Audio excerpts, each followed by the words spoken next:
오늘 함께 교회에 울리는 경계경보라는 제목으로 하나님의 말씀을 나누도록 하겠습니다. 교회에 울리는 경계경보입니다. 가끔 잠을 자다가 강제로 기상하는 일이 벌어지곤 합니다.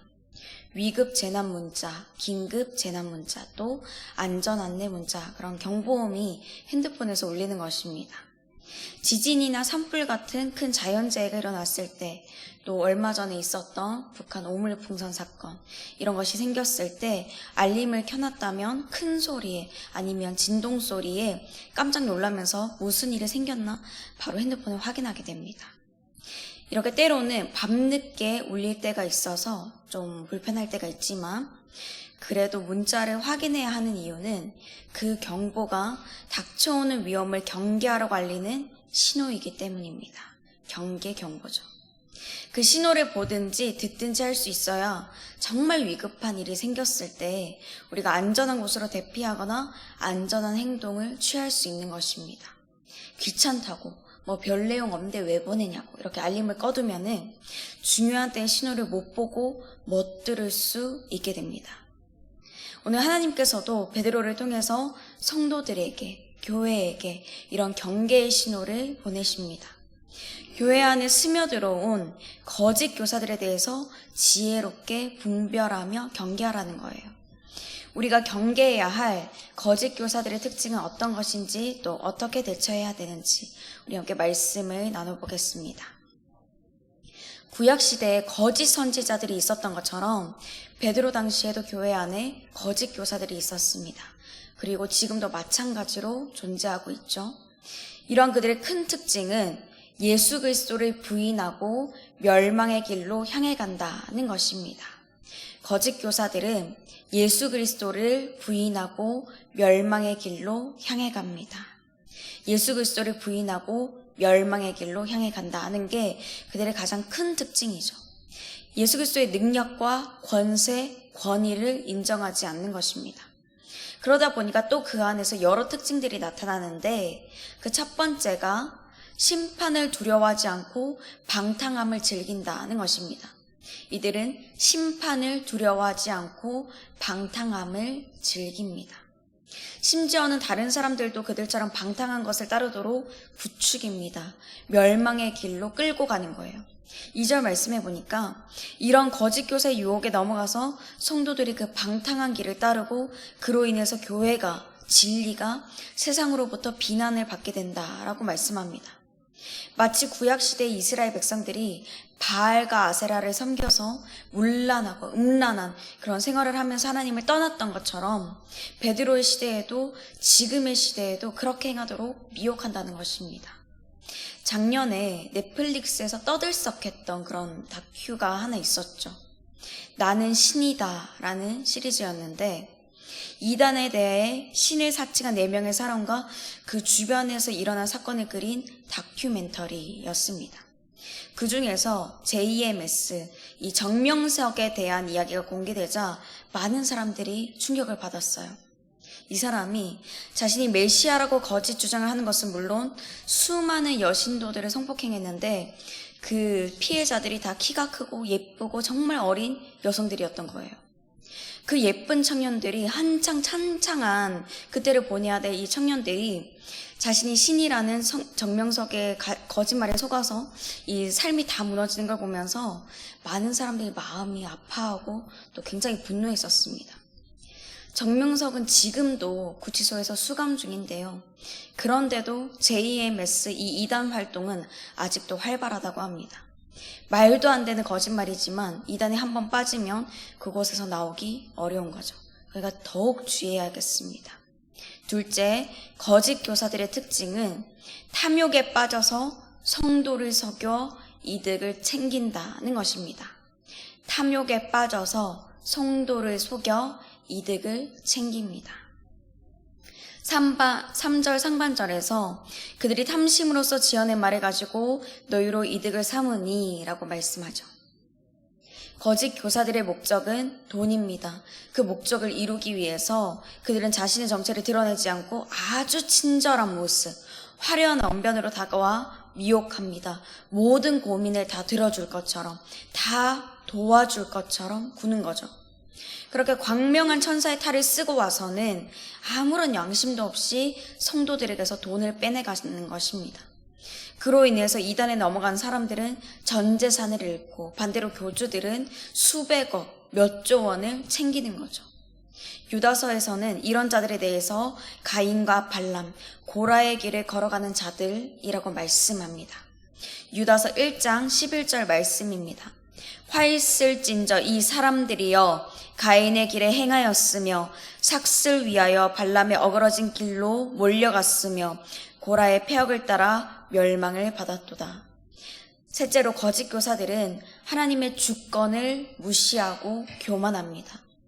하나님의 주권을 무시하고 교만한 게 이들의 특징이에요. 10절 말씀입니다. 특별히 육체를 따라 더러운 정욕 가운데서 행하며 주관하는 일을 멸시하는 자들에게는 형벌할 줄 아시느니라.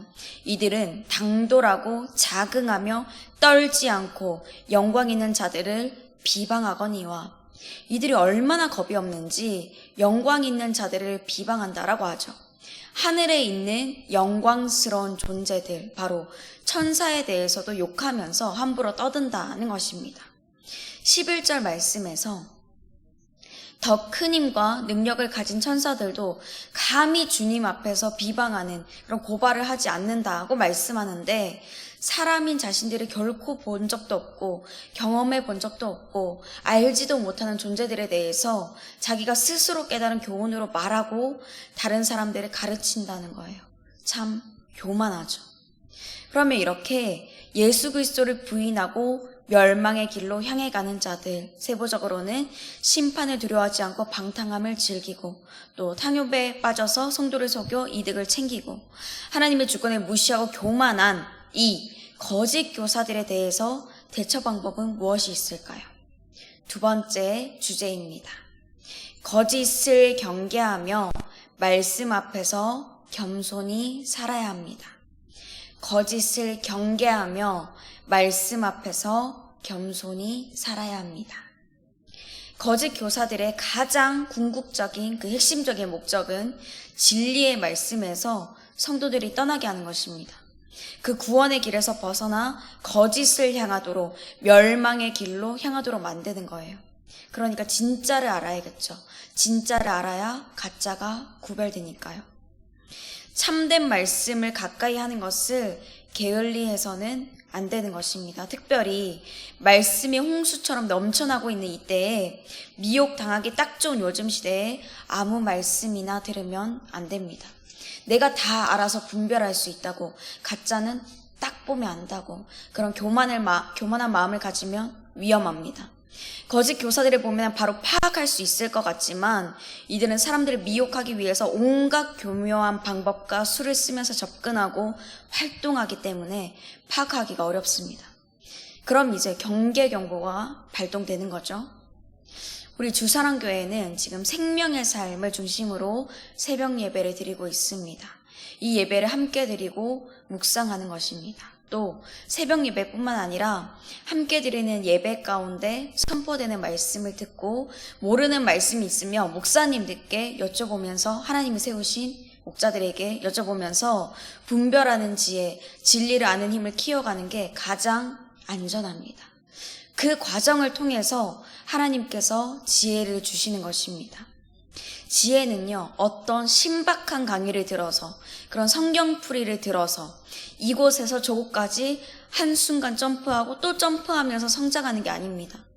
매일매일 말씀을 통해서 하나님을 더욱더 알아가고 깊이 알아가고 우리에게 자신을 드러내 보여주시는 하나님을 알아가며 자라나는 게 지혜입니다. 잠언 9장 10절 말씀입니다. 여호와를 경외하는 것이 지혜의 근본이요 거룩하신 자를 아는 것이 명철이니라. 아멘. 성도는요, 이 진리의 말씀 앞에 겸손해야 합니다.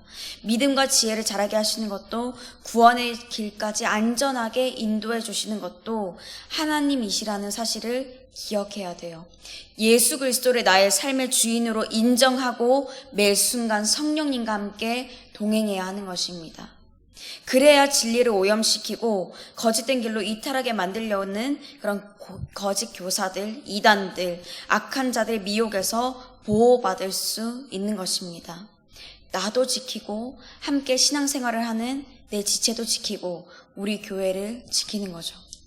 그리고 그들에게 대한 결과는 하나님께 맡기면 됩니다. 왜냐하면 하나님께서 거짓 교사들을 반드시 심판하시고 참된 그리스도인들은 구원하실 것이기 때문입니다. 마지막 세 번째 주제입니다. 거짓에 대한 심판과 참된 것에 대한 구원은 반드시 임합니다. 거짓에 대한 심판과 참된 것에 대한 구원은 반드시 임합니다. 3절 그리고 9절과 10절에서 하나님은 베드로를 통해서 말씀합니다. 불의한 그런 거짓 선지자들의 심판과 멸망이 결코 미뤄지지 않고 곧 그들에게 닥칠 거라고요. 또 심판의 날까지 그들을 형벌 아래 두었다가 그날에 즉각적으로 심판하실 거라고요. 그러므로 거짓 교사들 중에 그 누구도 심판을 피할 수가 없습니다. 심판이 더디다고 생각될지라도 그날은 반드시 옵니다. 그 증거가 4절에서 7절 말씀이 있습니다. 4절 말씀입니다. 하나님이 범죄한 천사들을 용서하지 아니하시고 지옥에 던져 어두운 구덩이에 두어 심판 때까지 지키게 하셨으며, 하나님께서 타락한 천사들을 지옥에 던졌다라고 말씀하죠. 이 지옥, 원어로는 타르타로스라고 부르는 이곳을 유대인들은 무저갱이라고 묘사합니다. 최후의 심판 때까지 악한 천사들이 갇혀있는 감옥이라는 뜻이에요. 하나님은 이들을, 이 범죄한 천사들을 가둬뒀다가 최후의 심판 날에 심판하실 것입니다. 베드로가 이 이야기를 기록한 것은 심판이 없다고 말하는 그 거짓 교사들의 가르침에 반박을 하기 위한 것입니다.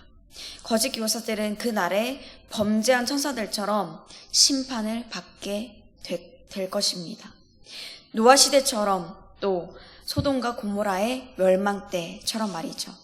5절과 6절에서 하나님이 어떻게 경건하지 않은 자들을 심판하셨는지 말씀합니다.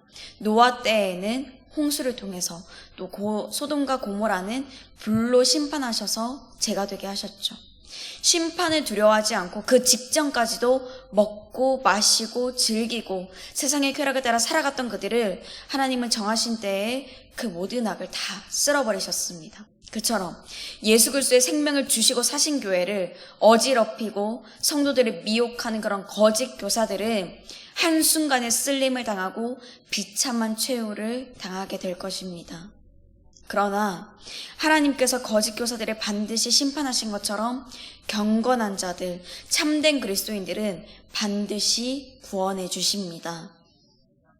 세상을 물로 심판하실 때 악한 자들은 다 쓸어버리셨지만 의를 전파하는 노아와 그 가족들은 보호해 주셨던 것처럼, 또 소돔과 고모라를 불로 심판하실 때 음란한 이들을 모두 불로 태우셨지만 죄 가운데 있는 그들을 보며 고통당하는 롯을 의인으로 여기고 구원해 주셨던 것처럼 하나님은 하나님의 백성들을 구원해 주십니다.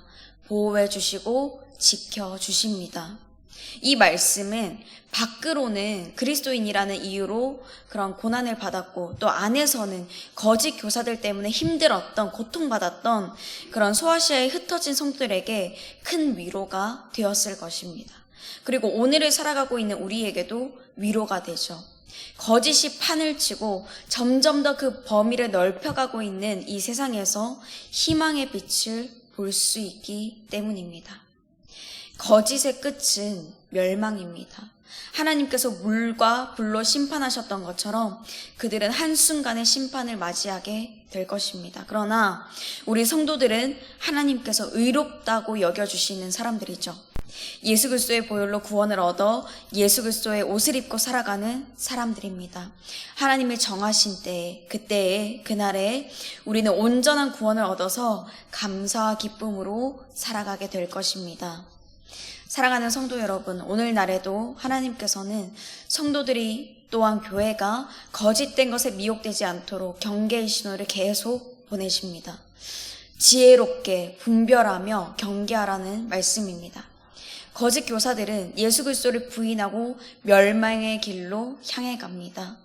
하나님은 성도들이 이러한 때에 거짓을 경계하며 말씀 앞에서 겸손히 살아야 된다라고 말씀하셨습니다. 그리고 그 결과를 하나님께 맡겨드릴 때 거짓에 대한 심판과 참된 것에 대한 구원은 반드시 임할 것입니다. 심판이 더딜지라도 그 끝이 있다는 사실을 믿고 거짓에 담대히 맞서 대항하고 참된 것을 따라서 살아가시는 저와 여러분이 되시기를 주님의 이름으로 축복합니다. 함께 말씀을 생각하시면서 찬송가 358장 부르시겠습니다.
이제는 우리 주 예수 그리스도의 은혜와 하나님 아버지의 그 크신 사랑과 성령님의 교통하심이 거짓을 따르지 않고 하나님이 기뻐하시는 참된 하나님의 말씀을 따라 겸손히 살아가기로 다짐하는 모든 주님의 자녀들과 그 가정과 일터와 삶 위에 우리 주사랑교회 위에 이제로부터 영원토록 함께 하시기를 간절히 축원하옵나이다. 아멘.